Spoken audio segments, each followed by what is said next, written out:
The BENUE State House of Assembly recently approved the suspension of the Chief Judge of the state, Justice Maurice Ekpambisi, directing that the most senior judge be sworn in as acting Chief Judge of BENUE State, pending investigation on the suspended Chief Judge on the issues of financial impropriety and abuse of office.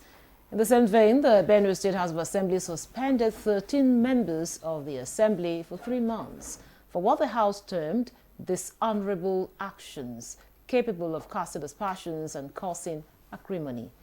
The House also directed the suspended members to return funds given to them for international trips to the BENUE State Ministry of Finance and asked the consultant to return their international passports.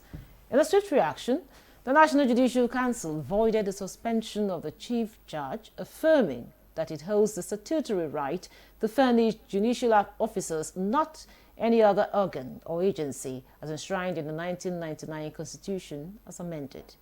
These and more will form the discussion on the program.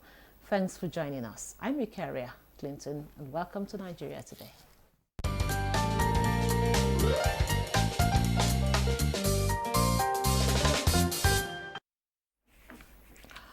With me in the studio is Jimo Olaide Abdulsalam. He's a legal practitioner.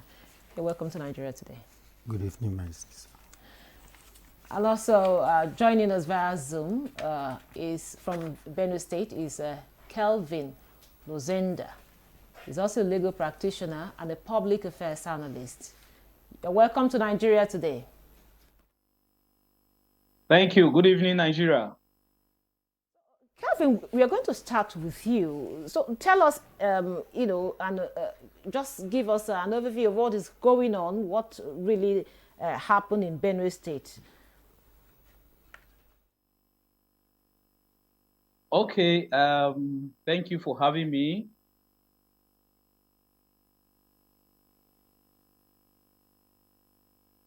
Go ahead, we can hear you, Kelvin.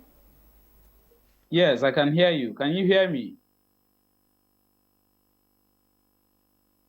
Can you hear me? I'm with you. Go ahead. Tell us what is going on the suspension of the Chief Judge and of course the 13 members of the State House of Assembly. Okay, so I was saying that on the 18th of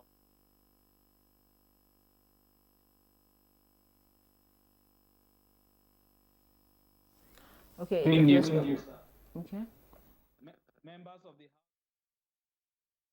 Okay, well, we lost him there, but I'm sure he'll be back to give us an overview of what's going on in BENUE State. So back to you, Jimo. I don't know, just tell us what you're talking about the suspension of the Chief Judge here, even though there's been a reaction from the Judicial Council. Tell us, talk to us about the suspension and, of course, walk us through, the process of suspending a judge. In this case, we have the Chief Judge of the BENUE State here. Thank you, my sister. The suspension or the otherwise of the removal of the Chief Judge of any Chief Judge in Nigeria is basically based on procedural step. It is sequel to the provision of the 1999 Constitution as amended, I think section 292 of the Constitution, lay down the procedure for the removal of the Chief Judge of Nigeria. However, in summary, the removal of the Chief Judge of BENUE State is what I can call an illegal that follow an illegal process. The removal is unconstitutional. It's unconstitutional.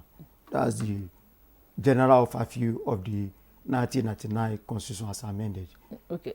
So secondly, any removal is also secret to the guideline of Nigeria Judicial Council. There's a guideline that stipulated how a chief judge can be removed. Not is something that somebody will just wake up one day and say, the CJ, I call the member of the House of Assembly, go and remove the CJ. There's a procedure and that is procedure must be followed to the latter, which in this case, from our own perspective, it has not been followed. Okay, now back to you, Kelvin, if you are there. Tell us exactly, what really transpired and at what point are we now? Okay, so can you hear me now? Just go ahead. Yes, okay. So, yes, members of the some members of the Benue State House of Assembly purportedly removed the Chief Judge of Benue State, the Honorable Justice Maurice Ahumba Ikpambisi, in what is best what best can be referred to as a rape or a travesty of the rule of law. The Constitution of the Federal Republic of Nigeria provides a procedure of removal of any chief judge in Benue State. And that procedure was not followed. What happened was that the House just convened, and the next thing was we have received a letter. That letter was not even read on the floor of the House. And simply they just said, we have received a letter from the executive and asking us to remove the Chief Judge of Benue State. And if you look at it very well, that House is made up of about 31 members.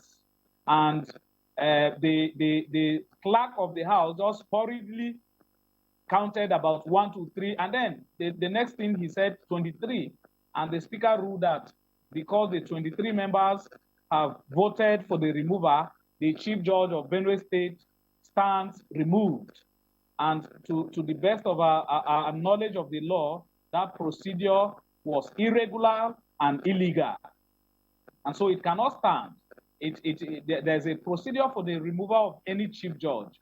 If you have some genuine grievances against the person of the chief judge, what you are supposed to do is to do an address to the NJC and then cite those offenses which you are complaining about, and then the National Judicial Council will now investigate. And if it is found that indeed the chief judge of any state has committed any misconduct or abuse of his office, then that the NJC, after investigating him or her, will now refer him to the governor for removal. So it follows a procedure.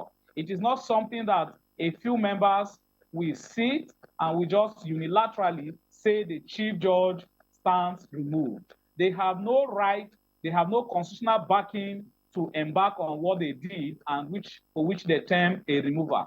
A removal of a chief judge has to follow a procedure. Once that procedure as enshrined in the relevant provisions of the Constitution is not followed, and then we cannot say that there has been a proper removal of the chief judge. So right now, the position is that the chief judge is not removed.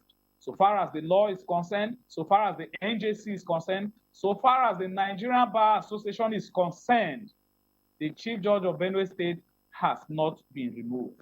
What they did is an illegality, is unconstitutional, it is null and void.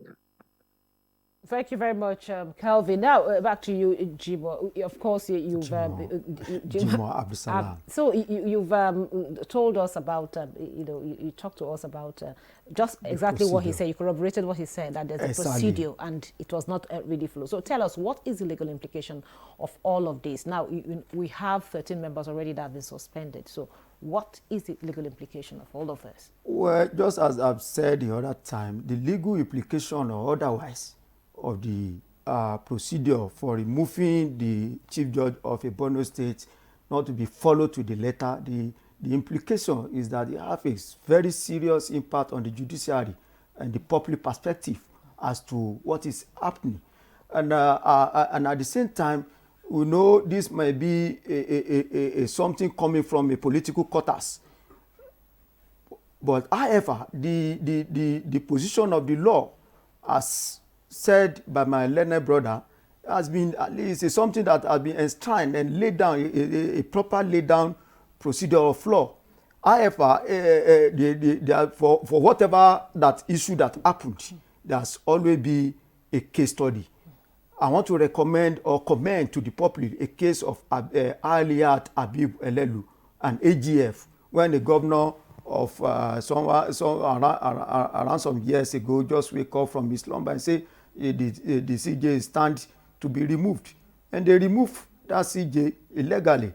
But the battle was fought from High Court up to the Supreme Court. And when they got to the Supreme Court, the position of the Supreme Court, they come, the proper procedure, they lay down, the guideline has not been followed to the latter. And up to this present moment, as we have seen, still remain the position that for you to remove a CJ of any state in Nigeria, there must be rule and procedure. There must be guideline that must be followed before a chief judge can say to have been removed. In this instance, pursuant to your question, the public perspective from legal industry is that all what the Benue State House of Assembly have done are illegal. Thank you very much. Now, back to you, Kelvin. Like I said earlier, we also have some 13 members that have been suspended for what the term as action, they said is dishonorable actions, capable of causing acrimony. We don't know what that means now. Now, talk to us about the suspension of the 13 members, and also what should they do next?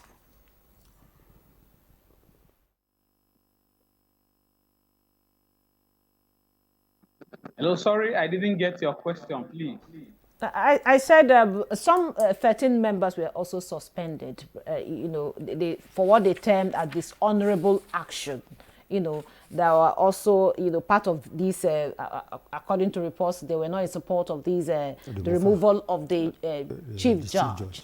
Now, what should be next? The next line of action, talking about these 13 members, they've been suspended for 3 months. Well, it's really unfortunate that what is next for them can only be determined by them, as from a legal perspective, the courts are supposed to be there to check the excesses of even the House of Assembly members. But you see, the unfortunate thing, the very painful and unfortunate thing for Benue State at the moment is the fact that the courts are all shut. The judiciary, Benue State judiciary, is on strike as we speak. The strike started on the 6th of December. Up to this point that I am talking to you, the courts are shut. The executive have not addressed the issues that necessitated that strike. Rather, they are struggling about removing the chief judge. And so if it were in a sane situation, political situation, or democratic setting, I would have recommended straight up that the aggrieved 13 members of the House of Assembly who are illegally suspended, because that suspension is null and void in the first place, they should approach the courts. But you see, the courts are shut. And so who do you even go to? That is why the concept of separation of powers come into play. The judiciary is supposed to be a bastion, the last bastion of democracy, to check the excesses of the executive and that of the legislature. And then the executive have practically corroborated with the House of Assembly, and they have not only shut down the judiciary in the state, but they are trying to use all illegal means to remove the chief judge, who is the head of the judiciary in the state.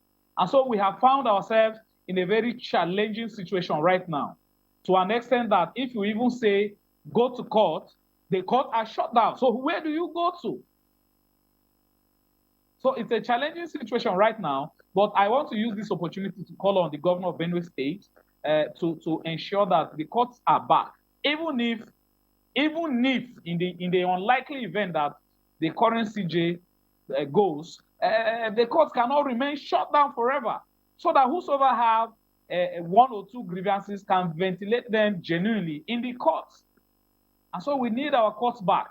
the Judiciary Union of Nigeria in Benue State has gone on strike, and nobody has said anything.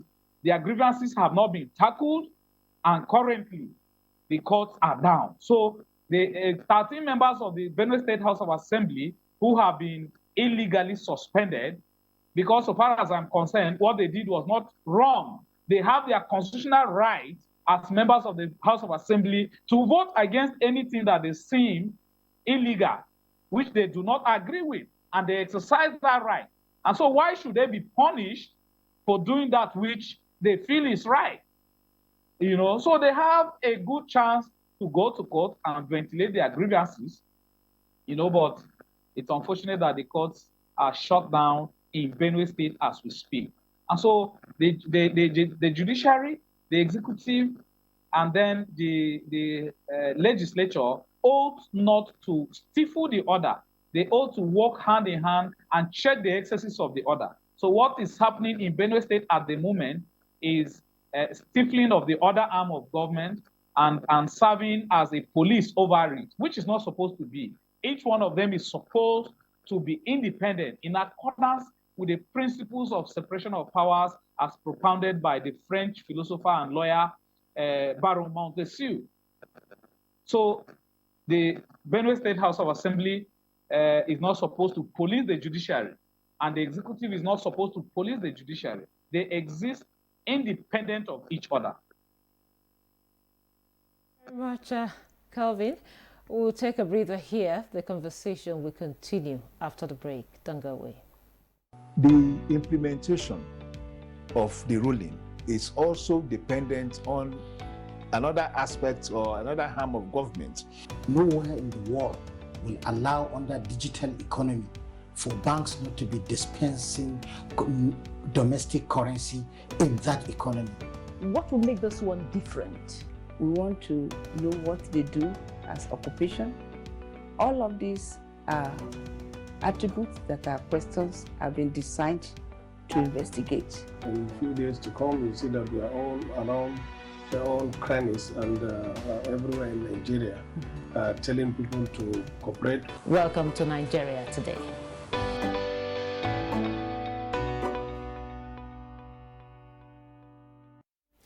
Welcome back. This is still Nigeria Today. We're looking at the Benue State House of Assembly crisis. And of course, we have two gentlemen, two legal practitioners, one via Zoom from Benue State and one here in the studio. Now, back to you, Jimo. We've seen situations where, some I wouldn't just say some politicians have disregarded the rule of law. In this case, what, like you rightly said, you said whatever has been done is not in tandem with the Constitution, yes, which makes it illegal. Now, what does these actions that keeps popping up in our political terrain, what does it spell for democracy in Nigeria? Well, my own view on this question is not a new thing. Such is expected in our nascent democracy. We are still under nascent democracy. Our democratic system is developing, but by and large, from some quarters, like the legal palace, at least we have to intensify effort in enlightening public as to what position of the law meant when issue like this happen, in order to educate these political actors from the other side. Well, they believe anything they want to do, at least can be do in anyhow they want it. But by and large, there's a law that regulates our affairs, and the law will always prevail at the end of the day. Now, Kelvin, with this situation, how does this, this development, affect the political landscape of Benue State? How does this development does what? Affect the political landscape of Benue State. Oh, it's unfortunate. It's unfortunate and really sad that as we speak, the political tension in Benue State is very, very, very, very high. Everywhere is tensed up. I forgot to inform you that what happened yesterday when the chief judge went to his office, you know, a lot of things happened. Some thugs were sent from wherever to come and bundle him out of office. And it was a very fierce battle, you know. And right now, as I speak to you, if you come to the gate of the BENUE State High Court complex, heap of sand has been deposited there by God knows who, you know, so much so that nobody can access the gate of that premises. It has hindered development and legal matters. The BENUE State Local Government Election Petition Tribunal, which is sitting inside of the High Court complex, could not sit today. And they have barricaded it. People, some law enforcement agencies armed to the teeth are right there at the gate of the complex. And what does that tell you? It portends danger. It portends doom to the political landscape of the state. People in a democracy are expected to show some level of civility. We are not in a military era. Even in a military era, people were allowed to do their normal businesses. A situation where somebody is forced out of office, the place barricaded, it's very, very unfortunate, and it shouldn't be happening. I want to call on all our political actors to go about their political businesses in a very civil manner. We are not in a police state. We are not in a military era, you know, where the power of the gun is might. No, this is a democracy. Everybody that has a right to air their opinions should be allowed to air their opinions. Those who need justice should be allowed to access the courts. The courts are the last hope of the common people. Those who do not have access to the court, where else do you want them to go? And so if the gate of the High Court complex is completely shut down and heap of sharp sand deposited at the gate, if you come there, you may wish to send your reporters to come there and do a story on it tomorrow morning. You can't even access it. It's sad. It's sad. Those of us who are private lawyers have not been going to court, the state court, for the past 3 months. Only God is keeping us. And then people are suffering in detention. People whose lives are hanging on the court are suffering. Nobody has been taken to court in the last about 3 months or so because the courts have been shut down. And now every access to the courts have been completely barricaded. You know, it's a very sad thing that should not be happening in this political dispensation. I live in Makurdi, and I can assure you that if you send your reporters to come to the gate of the High Court complex, what you will see will be shocking to you. And so this is condemnable. It is completely unacceptable. Only a democracy where people should live freely, should access the courts freely, is allowed. A situation where that is not. Thank you very much, Kelvin. Now, Jimo, in 30 seconds, what's the way forward? Because at the end of the day, we want peace to reign, you know, in this state. Well, while I appreciate my learned brother from Rora Defied for what the insight he has given as per what is happening there. The Nigeria Bar Association has issued a statement concerning happening in BENUE State. The Judicial Service Commission, National Judicial Service Commission, has equally issued a statement. My advice to the political gladiator from that place is they should abide by the rules and regulation and follow what anybody that is feel aggrieved. It's quite unfortunate that from the reports that our advice for the aggrieved people is to go and access the court. But now they say the court itself has been shut down. They are on strike, and at the same time, they can't access the court at the present moment. But for whatever it was, they should exercise patience. No matter how long, they will open the court, and the court will always be there for them to access. Thank you. That is my. Thank you very much, Jimo Laide Abdulsalam, a legal practitioner. Thank you so much for your time and your contribution. You are welcome, my and sister. also via Zoom from BENUE State, we had Kevin Azanda, a legal practitioner and public affairs analyst. Thank you so much, Kelvin, for coming on the program. We are most grateful.